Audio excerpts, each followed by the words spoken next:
Is that camera set up right? It's not. No? Alright. My hair. It's not doing that thing that sometimes. No? Alright. Okay. Good evening, and welcome to Having a Drink with Mink. I'm your host, Jason Mink, and my apologies, folks. What can I say? I'm just having one of those days, maybe one of those weeks, to be honest with you. You know how it is. Sometimes things just don't go your way. Sometimes you just go off your feed, if you will. And I'm totally born sour, but I'm thinking that maybe I'm going to feel a little bit better now that you're here. Absolutely. The bar is open. Help yourself to something nice. Get yourself a snort of something good. We got so very much to talk about. We have parcels, we have packages, and we have plastic. Let's make it happen, people. Oh, yeah. We begin with Mr. Hyde. Now, if you've been a long-time viewer of the channel, maybe not so long, a year or two, you've probably seen my review of Mr. Hyde. We talked about this particular Mego figure. Mr. Hyde is built on the standard Mego body. It's their interpretation of a popular public domain character. It doesn't adhere to any particular movie, and subsequently, they kind of did their own thing. And what a thing they did. Absolutely. I think that this is a great representation of the character. As far as it goes, head sculpt is a little weird. When it comes right down to it, that's sort of an odd face. But, he is supposed to be the manifestation of the id, after all. And so who's to say what that looks like?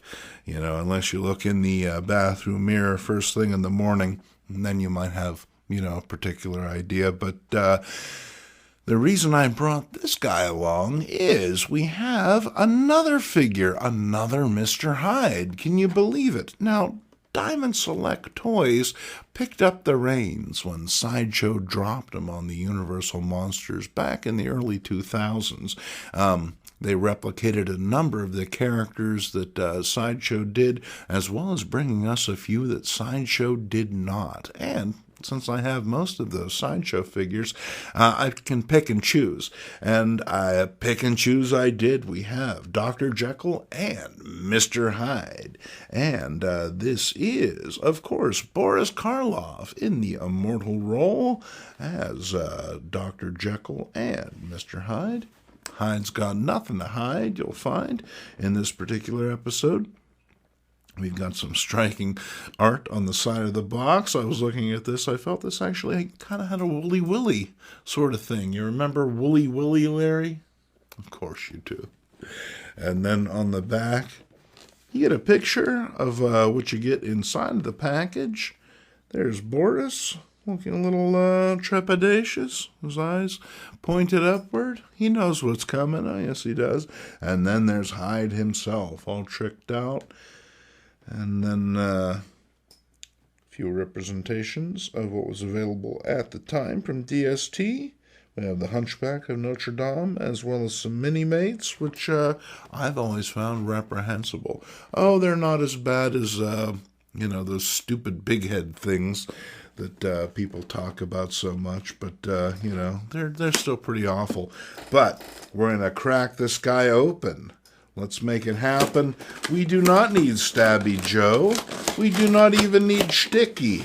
All we need is the power of our own 5 digits, ladies and gentlemen. You'd be surprised at what your hand can do. Well, maybe some of you wouldn't. And right off the bat, what do we got inside? A couple hands have come loose, but that's okay, isn't it? Pop these on out, and those are the Mr. Hyde hands, and then here he is in his clamshell, and then you get the cane and the alternate head. Yeah, that's right. So let's make a whole bunch of racket taking this out of the package. This is one of those old-style packages with some really, really brutal ties. Take a little bit of time to undo them. That's all right. That's what editing is for. And here's the figure out of the package. And I have to say that he presents very nice as far as it goes. I do like the way this looks. Now, he has some rather troubling articulation. In the arms especially. Can't put his arms anywhere near his sides. So he's forced into this waiting for your band roll-on to dry pose. And got a little bit of spread to the legs, which may help with the posing.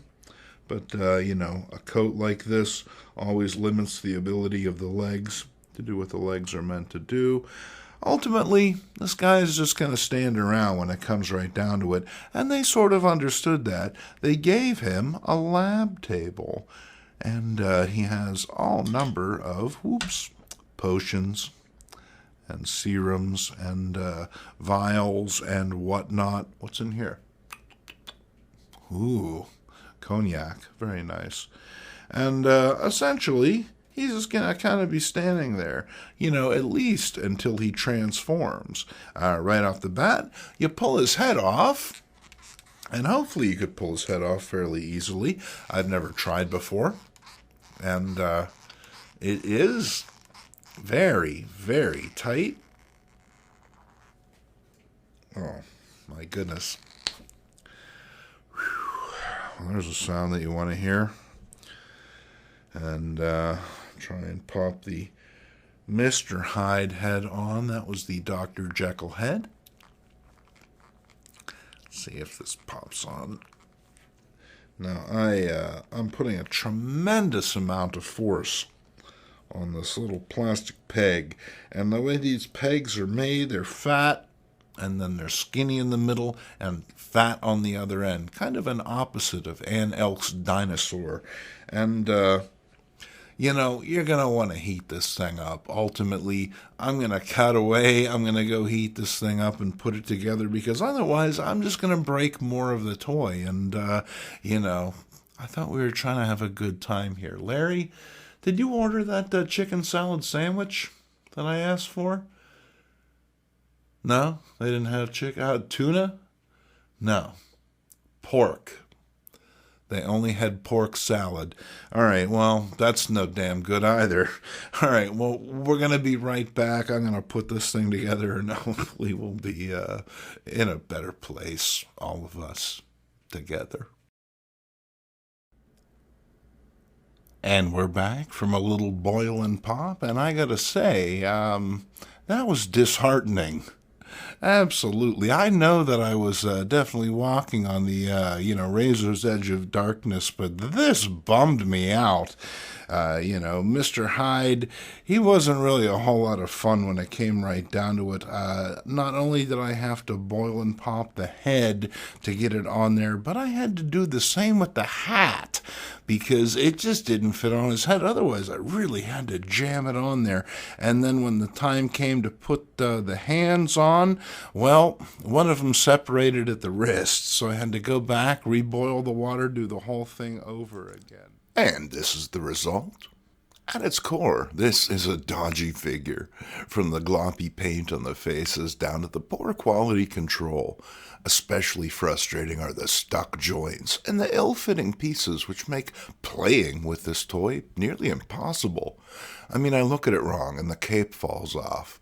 But hey, I get it. This is more for someone who's going to keep it in the box or open it up and place it on the shelf.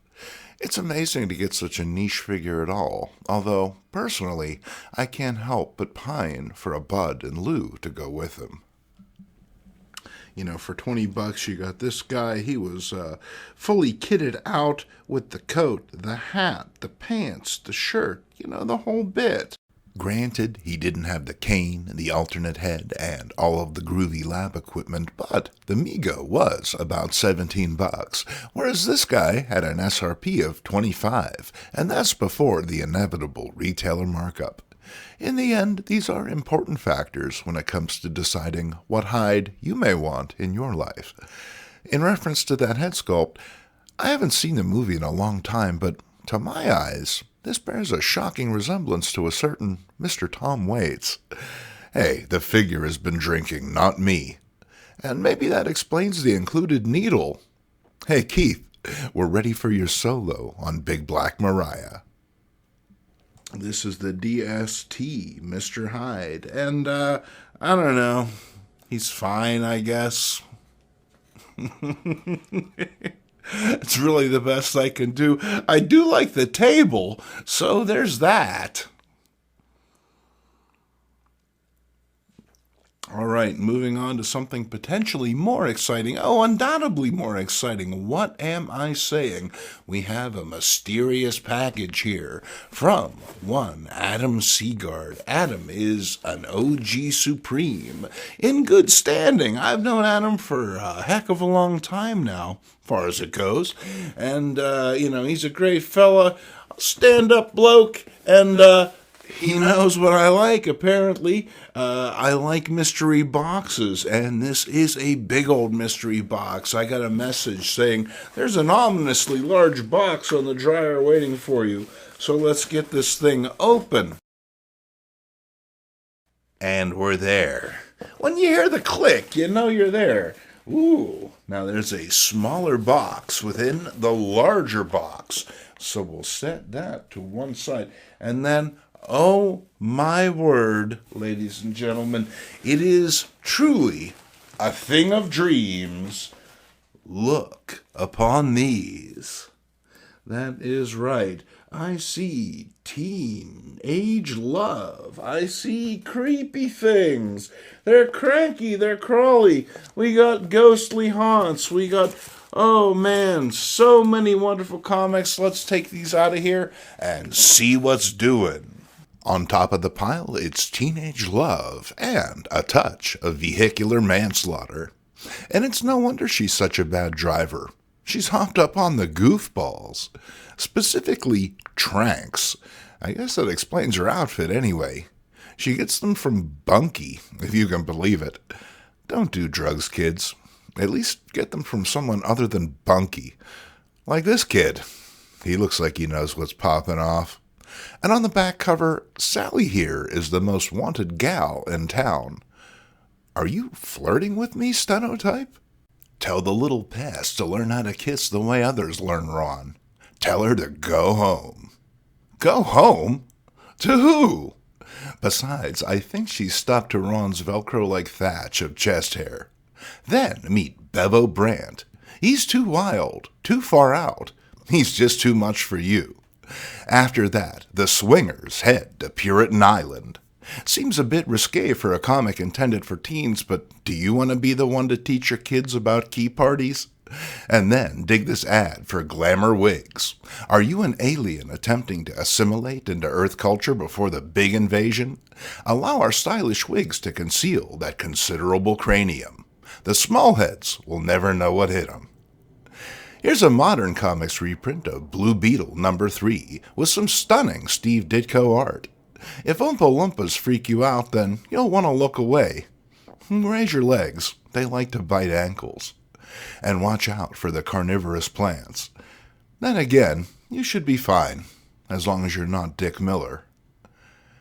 From tendrils to tentacles, how about this cover of Ghostly Tales? Charlton really cranked these horror books out, but creepy concepts like this surely left a mark on impressionable readers. And if the stories didn't hit it, then maybe you offer some straight-up witchcraft books.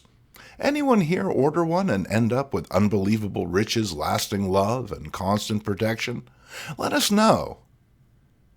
Ditko provided the cover for this issue, but the interiors of this particular story are by Salvador Martinez, who seemed to have used Sonny and Cher here for photo references. From pop charts to funny book pages, the beat goes on. And since we're talking ghostly tales, let's take a gander at issue 156. Judicious use of black can make an even so-so composition pop. That translates to the insides, making our hostess appear even more spectral than usual. The back cover brags you can gain up to 15 pounds, but maybe ask the guy who's got to carry you around first. A back can only stand so much.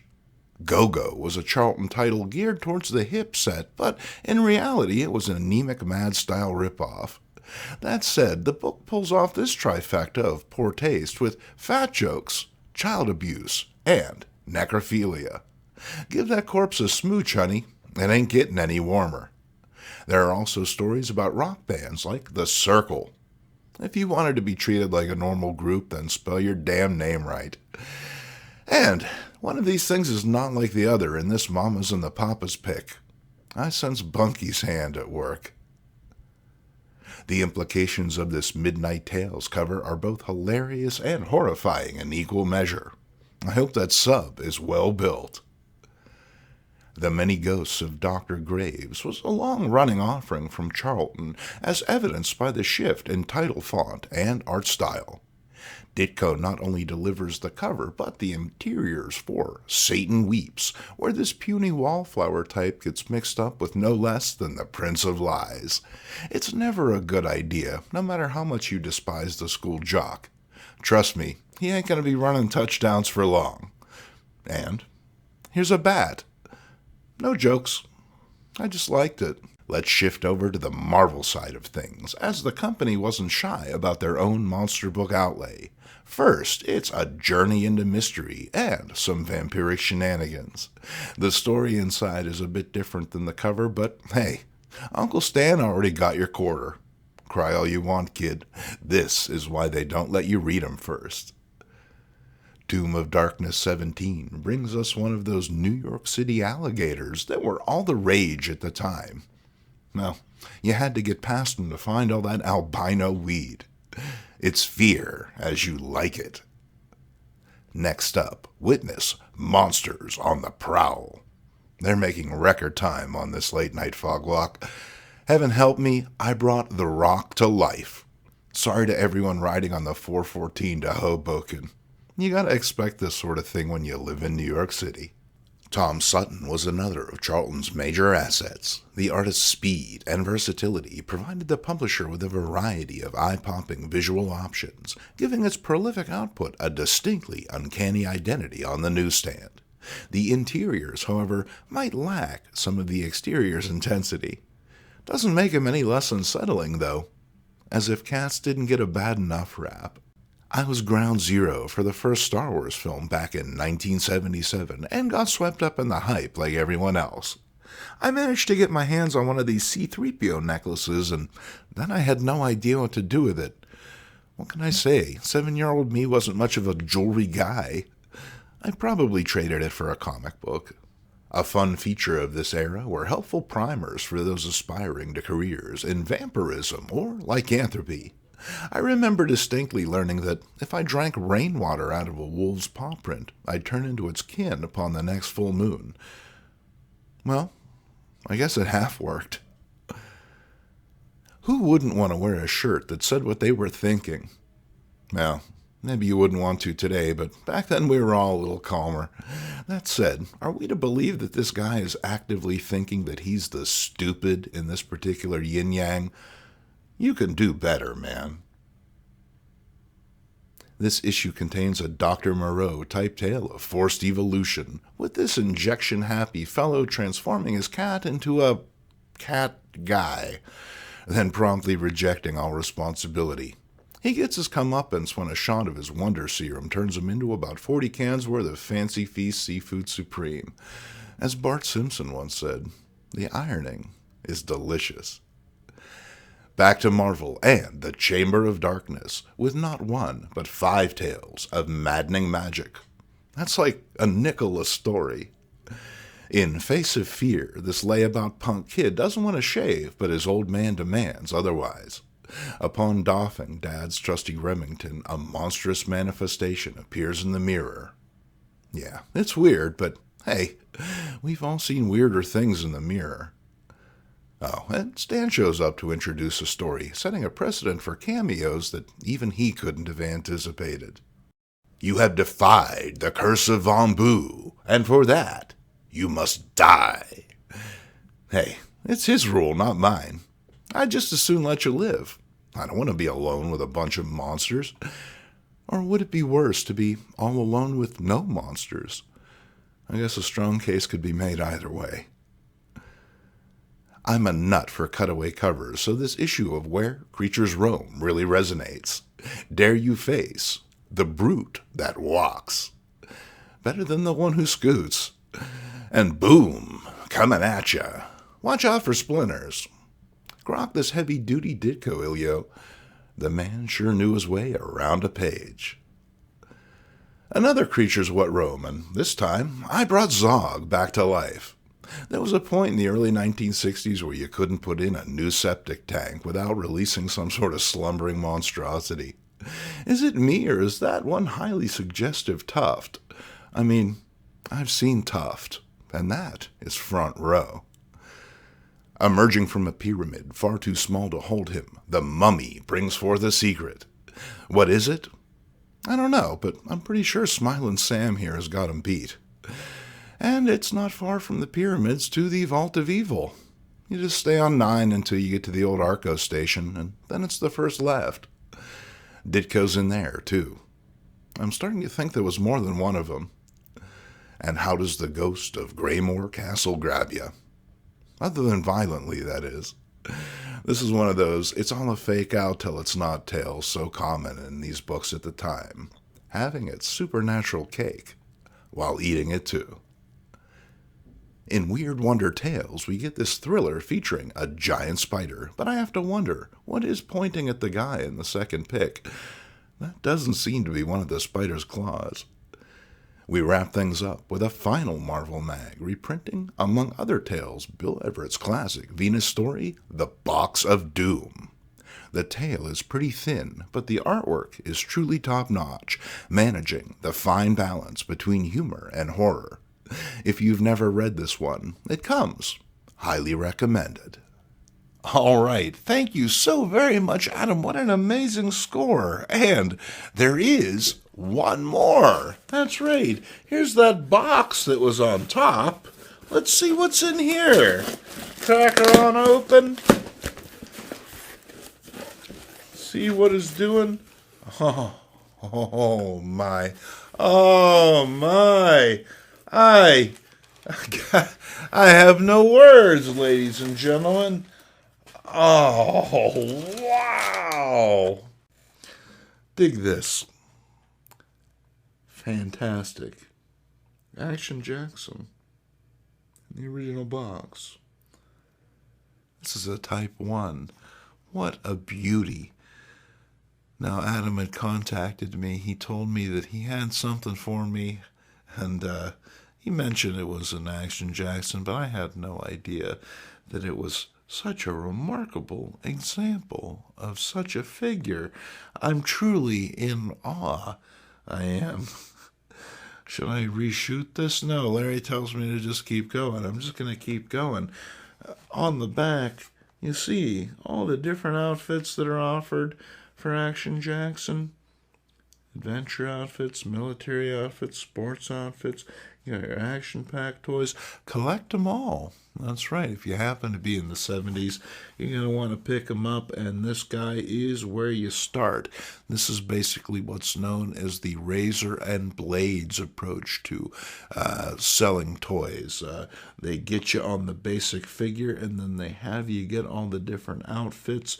Now, my plan was to put this guy in my Mego helicopter up there, but there's no way I'm taking this thing out of the box. This is an absolute presentation piece.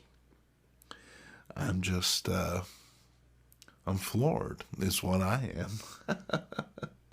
Well, thank you so very much, Adam. This is just dynamite, from his mod-style hair down to his fresh as they were printed yesterday stickers. This is Action Jackson, and do and dare. He's everywhere, on land and sea and in the air. That's Action Jackson, folks. Thank you so very much, Adam. This means the world to me. I've always wanted one of these guys in particular, and this is perhaps the cheeriest example of one of these guys that I could possibly hope for. I'm going to add him to the Old Guys Who Like Old Comics toy archives, and very soon, We're going to shoot a video studio tour. You'll see what's doing in here. I just wanted to sweep the rug beforehand.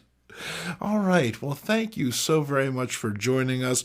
Otherwise I'm just going to keep blabbering on. So let's wrap it up. Cheers. I hope you have a great weekend. I know that I will. Thank you very much for tuning in. Thank you, Adam. Thank you, everybody. If you enjoy this video, please let your friends know about it. And, oh yeah, you like the t-shirt? Well, these are available again. That's right. Old Guys Who Like Old Comics t-shirts are available again. Get them at the link below or check out the Facebook group. I'll be, talking about them mercilessly over there as well. So, cheers, and until next time.